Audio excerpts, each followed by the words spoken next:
વિરામ બાદ ફરી એક વખત આપનું સ્વાગત છે અસ્મિતા ભારત પર નજર કરીએ આગળના સમાચારો પર।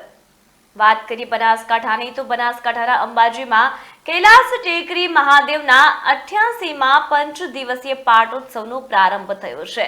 યાત્રાધામ અંબાજી મંદિરની નજીક આવેલ કૈલાસ ટેકરી મહાદેવના નામે પ્રસિદ્ધ શાંતેશ્વર મહાદેવનું શિવાલય આવેલું છે, જેનો 88મો પાટોત્સવ હતો, જેના ભાગરૂપે પંચદિવસીય મહાદેવના પ્રાંગણમાં વિવિધ કાર્યક્રમનું આયોજન કરવામાં આવ્યું છે। ત્યારે કાર્યક્રમની શરૂઆત મહાદેવના શિવાલય પર રામચરિત્ર માનસથી શિવ મહાભિષેક કરવામાં આવ્યો હતો। મંદિરના પ્રાંગણમાં સાધુ સંતોના હાથે ધર્મ ધજાની પણ પ્રતિષ્ઠા કરવામાં આવી। શ્રી રામ મહાયજ્ઞ મંદિરમાં પ્રાંગણમાં પ્રારંભ કરવામાં આવ્યો છે, ત્યારે આ યજ્ઞ 5 દિવસ ચાલશે। મહાદેવ મંદિરના પ્રાંગણમાં કથાનું પણ આયોજન કરવામાં આવ્યું છે।